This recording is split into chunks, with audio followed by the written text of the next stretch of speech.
कहानी का शीर्षक सीमा पर चला बुद्धिमान बालक अर्चित। बहुत समय पहले की बात है। अर्चित नाम का एक जिज्ञासु और बुद्धिमान बालक था जो दुनिया की हर सीमा को समझना चाहता था। एक दिन वह एक जादुई नक्शा लेकर दुनिया की सीमाओं की सैर पर निकल पड़ा। बस पहला पड़ाव भारत और चीन की सीमा, मैकमोहन रेखा। अर्चित सबसे पहले हिमालय की चोटियों पर पहुंचा, जहां उसे एक बूढ़ा संत मिला।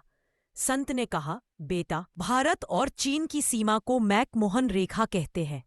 इसे 1914 में निर्धारित किया गया था। दूसरा पड़ाव भारत और पाकिस्तान की सीमा, रेडक्लिफ रेखा।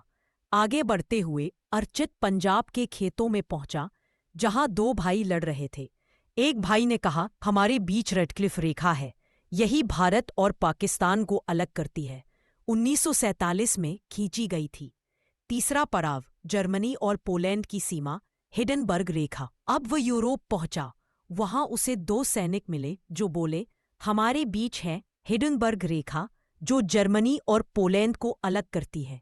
चौथा पड़ाव उत्तर और दक्षिण कोरिया की सीमा, 38वीं समानांतर रेखा।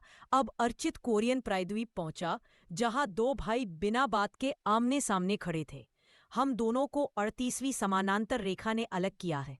उत्तर कोरिया और दक्षिण कोरिया बिना बात के आमने सामने खड़े थे। अब अर्चित फ्रांस पहुंचा, जहां उसे एक विशाल दीवार मिली। ये है मैगिनॉट रेखा, जो जर्मनी और फ्रांस की रक्षा के लिए बनाई गई थी। दीही छठा पड़ाव अमेरिका और कनाडा की सीमा, 49वीं समानांतर रेखा। अर्चित अब अमेरिका और कनाडा की खूबसूरत झीलों के पास पहुंचा। एक मछुआरे ने बताया, यहां से गुजरती है 49वीं समानांतर रेखा, जो अमेरिका और कनाडा को अलग करती है। सातवां पड़ाव रूस और फिनलैंड की सीमा, मैनरहीम रेखा।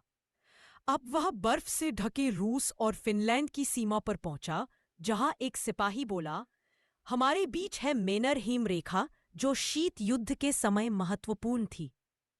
आठवां पड़ाव पाकिस्तान और अफगानिस्तान की सीमा, ड्यूरैंड रेखा। अंत में अर्चित पाकिस्तान और अफगानिस्तान की पहाड़ियों में पहुंचा, जहां एक पुरानी दीवार को लोग ड्यूरैंड रेखा कहते थे। यह ब्रिटिश भारत द्वारा खींची गई सीमा है।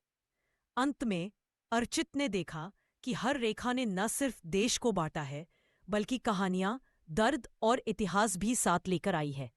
उसने अपने दिल में यह ज्ञान संजो लिया और लौटाया। अब वह न सिर्फ सीमाओं को जानता था, बल्कि उनके पीछे की कहानियों को भी समझता था।